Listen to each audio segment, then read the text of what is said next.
Halo semuanya, selamat datang di sesi penjelasan materi kita kali ini. Kenalin, aku rekan belajar kalian, mahasiswa yang kebetulan lagi semangat-semangatnya nih ngulik database.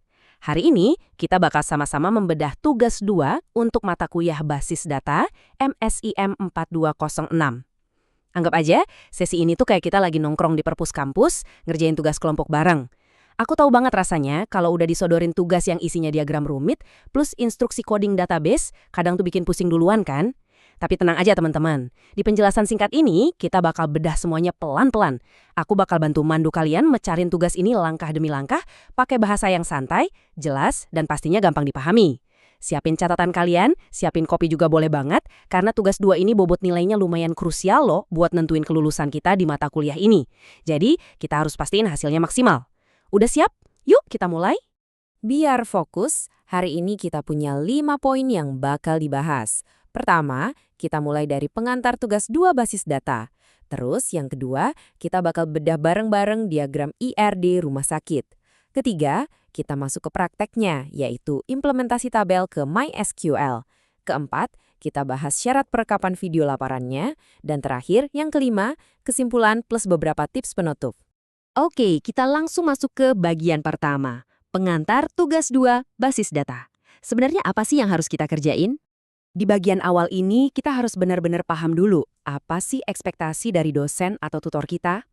Memahami instruksi awal itu ibarat pasang fondasi sebelum bangun rumah. Kalau instruksinya udah nempel di kepala, ngerjainnya pasti jauh lebih gampang.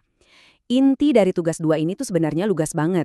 Kalian dikasih sebuah gambar Entity Relationship Diagram atau ERD, dan tugas utama kita adalah ngubah gambar 2 dimensi itu jadi sebuah basis data yang benar-benar bisa dipakai. Kita diwajibkan pakai MySQL atau MariaDB di dalam aplikasi XPMP. Jadi dari yang tadinya cuma konsep visual di atas kertas, kita harus wujudin jadi tabel-tabel fisik di dalam server lokal laptop kita sendiri. Buat yang mungkin baru kenal, XMP ini fungsinya kayak server lokal di komputer kita. Jadi sebelum ngetik kode apapun, pastiin banget aplikasi XMP kalian udah terinstall ya. Buka control panelnya, terus klik Start di modul Apache sama MySQL. Pastiin dua-duanya udah berubah jadi warna hijau. Ingat, kalau belum hijau, database kalian nggak akan bisa jalan sama sekali. Lanjut ke bagian 2, membedah diagram IRD rumah sakit. Sekali lagi, jangan panik lihat gambarnya, mari kita urai bareng-barang. Aku yakin nih, pas pertama kali buka soal tugas dan ngelihat diagram yang penuh garis sama bentuk kayak gini, pasti ada yang langsung ngerasa, wah apa nih? Wajar banget kok ngerasa bingung. Tapi percaya deh, kalau kita lihat secara utuh, ini tuh sebenarnya cuma peta informasi tentang gimana sih sebuah rumah sakit itu beroperasi. Coba kita urai ya. Di situ ada bagian dokter, ada bagian pasien, ada juga administrator. Nah, rahasianya itu ada di garis-garis yang ngehubungin bagian-bagian tadi. Garis-garis itu nunjukin relasi antar datanya. Sadar nggak kenapa garisnya bercabang-cabang kayak jaring laba-laba? Itu karena di dunia nyata, satu orang dokter bisa meriksa banyak pasien kan? Ini yang di teori basis data disebut relasi one to many atau satu ke banyak. Atau sebaliknya, pasien yang dirawat inap bisa aja ditanganin sama beberapa dokter spesialis yang beda di waktu yang bersamaan. Relasi yang tumpang tindih inilah yang bikin diagramnya kelihatan ribet di awal. Padahal aslinya masuk akal banget kok kalau kita udah paham alurnya. Biar bisa ngerjemahin diagram tadi ke dalam database, kita cuma butuh pegang aturan dasar ini. Pertama, fokus ke bentuk kotak persegi panjang. Dalam bahasa basis data, ini disebut entitas. Nah, kotak-kotak inilah yang nantinya bakal jadi tabel utama kalian di MySQL. Terus yang kedua, perhatiin bentuk oval yang nempel di kotak-kotak tadi. Ini namanya atribut, yang nantinya bakal jadi kolom-kolom data di dalam tabel kalian. Contoh gampangnya, kalau ada kotak tulisannya pasien, berarti kalian harus bikin tabel namanya pasien. Terus kalau di sekelilingnya ada oval tulisannya nama underscore pasien, nah itu jadi nama kolomnya. Simpel kan? Tapi tunggu, ada satu teori penting lagi, yaitu primary key. Biasanya ada satu atribut oval yang fungsinya spesial banget, kayak ID underscore pasien atau ID underscore dokter. Atribut ID ini kan unik banget ya, nggak mungkin ada dua pasien nomor ID-nya sama persis. Nah, kolom ID inilah yang wajib kalian set jadi primary key di MySQL, fungsinya sebagai identitas mutlak buat masing-masing baris data di tabel tersebut. Sekarang kita masuk ke bagian 3, implementasi tabel ke MySQL. Waktunya kita ubah dari gambar jadi tabel fisik beneran. Setelah paham teori bacanya, sekarang kita eksekusi. Kita pindah dari sekedar ngeliatin gambar ke praktek langsung bikin tabel di XAMPP. Di instruksi tugas 2 itu udah spesifik banget loh. Berdasarkan IRD tadi, kita diwajibin bikin tepat 6 tabel utama. Apa aja? Ada tabel dokter, pasien, administrator, pasien underscore dokter, daftar, dan dokter underscore admin. Jangan sampai ada yang kelewat satu pun ya. Nah, mungkin ada yang mikir, bentar, kok ada tabel namanya pasien underscore dokter atau dokter underscore admin? Kan di dunia nyata itu bukan nama benda atau orang. Ini pertanyaan kritis yang bagus banget. Dalam ilmu database, tabel gabungan kayak gini tuh disebut tabel relasi atau junction table. Tabel ini sengaja dibikin buat jadi jembatan relasi many to many atau banyak ke banyak. Kenapa? Karena MySQL tuh nggak bisa langsung nyambungin data banyak dokter ke banyak pasien dengan rapi gitu aja. Makanya, kita butuh tabel pasien underscore dokter di tengah-tengah buat nyatat kalau dokter A lagi nanganin pasien B di hari tertentu. Ini kunci pemahaman database tingkat lanjut nih yang bikin skill kalian otomatis naik level. Mari kita ambil contoh nyata gimana mecah visual tadi jadi struktur tabel plus tipe datanya. Ini bagian krusial biar kalian nggak pusing kena pesan error pas lagi asyik coding. Pertama, coba lihat tabel dokter. Tabel itu harus punya kolom kayak ID underscore dokter, nama underscore dokter, sama spesialis. Saran dari aku nih sebagai sesama mahasiswa, buat ID underscore dokter, pakai aja tipe data int atau integer, karena kan isinya angka. Terus tambahin perintah auto increment biar nomor ID-nya nambah otomatis tiap kali ada data baru. Dan jangan lupa jadiin dia primary key.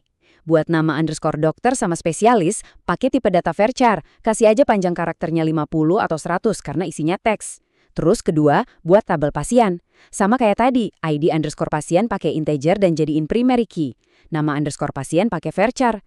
Nah, buat jenis kelamin, kalian bisa pakai tipe data enum dengan pilihan laki-laki atau perempuan. Atau kalau mau simpel ya pakai varchar pendek aja. Nentuin tipe data yang pas sama jenis isinya ini penting banget, dan udah pasti bakal jadi poin penilaian tutor kalian. Satu pesan penting dari aku pas kalian mulai eksekusi ngetik kodenya, jangan pernah malas buka buku. Pas lagi ngetik sintaks SQL di XHMP, selalu jadiin panduan praktikum di e-learning dan buku materi pokok atau BMP MSIM 4206 sebagai contekan legal kalian. Instruksi tugasnya memang mewajibkan kita ngacu ke panduan itu. Di sana udah lengkap banget referensi sintaks yang dibutuhin. Kalian tinggal cari cara bikin database pakai perintah create database, terus cari cara bikin tabel pakai create table. Dan yang paling penting buat ngehubungin ke 6 tabel tadi, pelajarin bener-bener cara penulisan foreign key. Foreign key atau kunci tamu inilah yang bakal ngubah tabel-tabel yang tadinya sendirian jadi satu kesatuan sistem rumah sakit yang terintegrasi. Jadi, mastiin langkah kalian sesuai sama buku panduan itu wajib hukumnya. Oke, kita geser ke bagian 4, syarat perekaman video laporan. Ini krusial banget, jangan sampai kalian kehilangan nilai sia-sia di tahap ini. Tolong perhatiin bagian ini baik-baik ya teman-teman. Sering banget nih kejadian, mahasiswanya udah berhasil bikin database yang super rapi di XMP, tapi nilainya malah dipotong cuma gara-gara format video laporannya salah. Video ini tuh bukti otentik kalau kalian emang beneran ngerjain sendiri. Nah, rekaman yang bakal kalian upload wajib punya 4 elemen berurutan ini. Pertama, buka video dengan perkenalan. Sebutin nama, NIM, sama mata kuliahnya dengan sopan. Kedua, kalian harus screen record dan ngejelasin langkah-langkah praktiknya di XMP. Tunjukin pas kalian lagi ngetik atau eksekusi kodenya. Jangan tiba-tiba nampilin hasil akhir aja. Ketiga, baru deh tampilin dan jelasin hasil tabel yang udah sukses dibikin. Dan keempat, kasih kata-kata penutup sebelum videonya dimatiin. Tips sedikit dari aku, kalian bisa pakai software gratis kayak OBS Studio buat rekam layar, atau yang paling gampang, bikin aja meeting di Zoom atau Google Meet sendirian terus klik record. Dan ini yang paling penting, cek mic kalian sebelum mulai. Jangan sampai udah capek ngomong 10 menit, ternyata suaranya nggak masuk. Nyesek banget kan kalau gitu? Akhirnya kita sampai di bagian 5, kesimpulan dan tips penutup. Persiapan akhir sebelum tugasnya benar-benar disubmit. Gak kerasa kita udah ngebahas dari cara baca diagram yang awalnya kelihatan ribet sampai ngatur format laporan videonya. Sekarang kita rapiin semua pemahaman kita. Kalau kalian cuma mau mengingat satu hal aja dari tugas database ini, ingat angka ini, 6 tabel utama. Pastiin tabel dokter, pasien, administrator, pasien underscore dokter, daftar, dan dokter underscore admin itu beneran udah running di MySQL kalian. Tapi ingat, ke-6 tabel ini nggak boleh sekedar berdiri sendiri-sendiri. Mereka wajib terhubung satu sama lain pakai foreign key biar benar-benar ngegambarin IRD rumah sakitnya. Kalau ke-6 tabel ini udah ada, atributnya lengkap dan relasinya benar, kalian udah bisa napas lega karena secara teknis tugas kalian udah aman banget. Dan sampailah kita di penghujung penjelasan hari ini. Langkah-langkahnya udah kita urai, peraturannya udah kita bedah, teorinya udah mantap, dan jebakannya juga udah kita antisipasi. Pertanyaannya sekarang, Udah siap kan ngeimplementasiin ERD ini ke database kamu sendiri? Aku yakin banget teman-teman semua pasti bisa nyelesain ini dengan nilai yang maksimal. Jangan ditunda-tunda ya. Mendingan abis ini langsung buka laptop, nyalain XAMP-nya, dan mulai ngetik. Oh iya, satu pengingat terakhir tapi ini sering banget dilupain. Sebelum kalian naruh link video di e-learning, tolong banget cek ulang pengaturan privasi link di Google Drive atau YouTube kalian. Pastiin udah di-set ke public atau anyone with the link. Banyak banget kasus tugasnya dapat nilai 0 gara-gara tutornya nggak punya akses buat nonton videonya karena kelupaan masih di private. Oke deh, makasih banyak ya udah mau belajar bareng dan ngikutin penjelasan ini sampai habis. Semangat terus ngodingnya, semoga sukses buat tugas 2-nya, dan sampai jumpa lagi di penjelasan materi selanjutnya.